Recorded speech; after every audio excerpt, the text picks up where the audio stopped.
Good morning student. आज हम पढ़ाएंगे लेसन 10 विशेषण। विशेषता बताने वाले शब्द विशेषण कहलाते हैं। आज विवेक का जन्मदिन है। उसने नए कपड़े पहने हैं। उसने अपने सभी मित्रों को बुलाया है। सभी उसके लिए सुंदर उपहार लाए हैं और उनके पापा जी केक और कुछ मिठाइयाँ लाए हैं। केक पर 10 मोमबत्तियाँ लगाई गई हैं।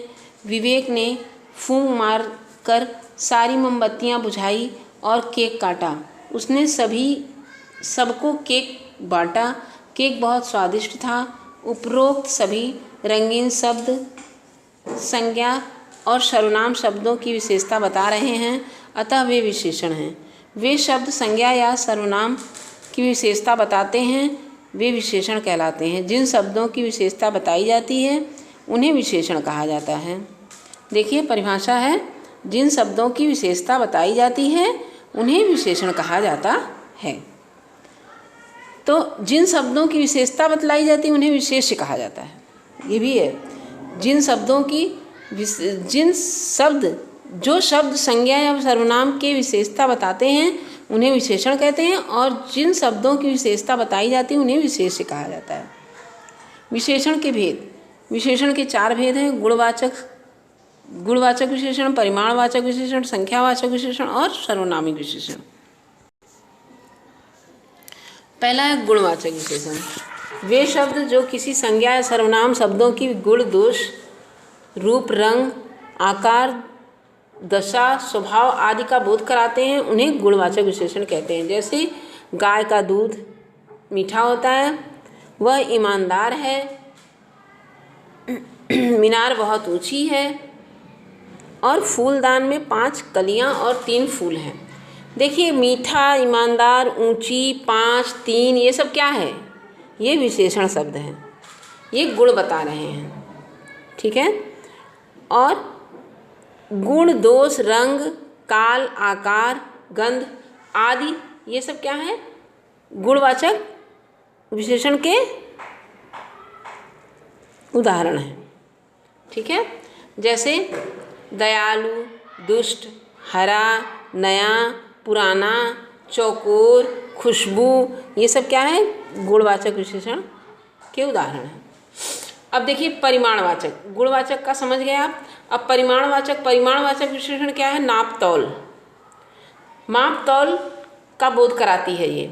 जिस विशेषण शब्द से किसी वस्तु की मात्रा, माप, तौल आदि का बोध हो उसे परिमाणवाचक विशेषण कहा जाता है। जैसे दुर्योधन के 100 भाई थे।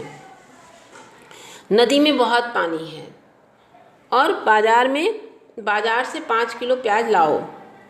बाजार से 5 किलो प्याज लाओ। 5 किलो क्या है? ये भी हमारा नाप तौल बता रहा है। और 100 भाई थे, गिनती है। बहुत अधिक है, कम या अधिक बताना नाप तौल है। दूध लीटर, आधा लीटर, लीटर बता रहा है। 5 किलो ये भी, मतलब जहाँ भी हम, नदी में पानी बहुत कम है या अधिक है, पानी का संख्या बता रहा है। तो इस तरह जहाँ भी नाप तौल और इस तरह के वस्तुओं का बोध कराते हैं, जैसे माप तौल बताने वाले शब्दों को विशेषण कहा जाता है। कौन सा? परिमाणवाचक विशेषण। परिमाण मीन्स होता है नाप तौल, जो परिमाण को हमारे विशेषण मतलब मात्रा, जो वस्तु की मात्रा बताए। अब देखिए संख्यावाचक विशेषण। संख्या किसे कहते हैं?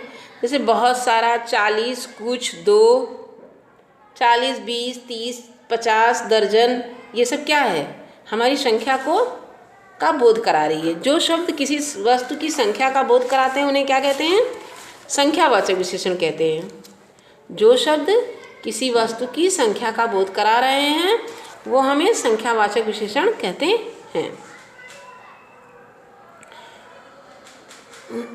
संख्यावाचक विशेषण के 2 शब्द होते हैं, 2 भेद होते हैं: निश्चित संख्यावाचक और अनिश्चित संख्यावाचक।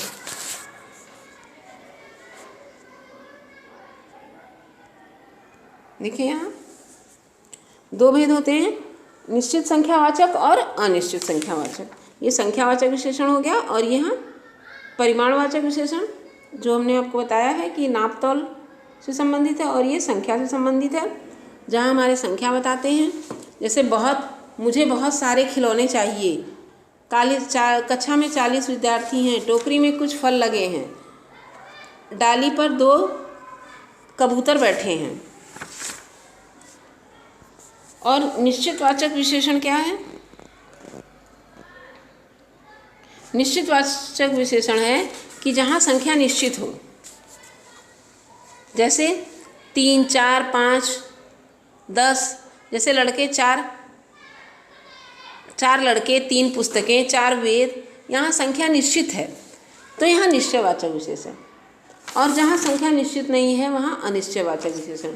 जैसे कुछ पंचायत के बैठे हैं, कुछ लोग पंचायत के बैठे हैं, तो कुछ लोग हैं, संख्या निश्चित नहीं है। कुछ विद्यार्थी यहाँ आए, ये क्या है? कुछ पक्षी उड़ रहे हैं, वहाँ संख्या निश्चित नहीं है, इसलिए यहाँ अनिश्चित संख्यावाचक विशेषण हुआ। सर्वनामिक विशेषण, जो विशेषण सर्वनाम होते हुए भी संख्या से पूर्व आ जाते हैं उसे सर्वनामिक विशेषण कहते हैं। जैसे वह आदमी बीमार है, यह मेरा कुत्ता है, वे लोग प्रार्थना कर रहे हैं, उस गुफा में शेर रहता है, यह वह वे उस, ये सर्वनामिक विशेषण के उदाहरण हैं। अब संख्या शब्दों से विशेषण बनाना। हम जैसे शब्द है, संज्ञा है, दिन, दैनिक। दिन क्या है? संज्ञा है और दैनिक विशेषण है। प्यास, प्यासा। प्यास क्या है? संज्ञा है और प्यासा विशेषण है। दया, दयालु। दया संज्ञा है और दयालु विशेषण है। दुख संज्ञा है और दुखी विशेषण है। इस प्रकार आपको याद करना पड़ेगा, इसको कई बार पढ़िए, ठीक है? इसको पूरा पढ़ लीजिए, पढ़ के इसको समझिए और याद करिए। इसी तरह विशेष्य दिया हुआ है, विशेष्य की परिभाषा देखिए। जिन संज्ञा सर्वनाम शब्दों की विशेषता बताई जाती है उसे विशेष्य कहते हैं। जैसे विशेषण और विशेष्य में देखिए क्या है। मोटा भालू नाच रहा है, मोटा विशेषण है और भालू विशेष। लालची कुत्ता भूखा रह गया, लालची क्या है? विशेषण है और कुत्ता विशेष। जग में 3 लीटर दूध है, 3 लीटर विशेषण है और दूध विशेष।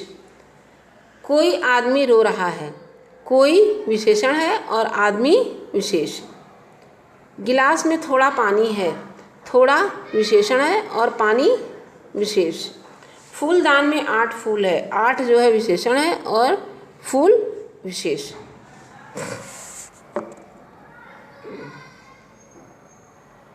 इस प्रकार जो शब्द संज्ञा या सर्वनाम की विशेषता बताते हैं उन्हें विशेषण कहा जाता है।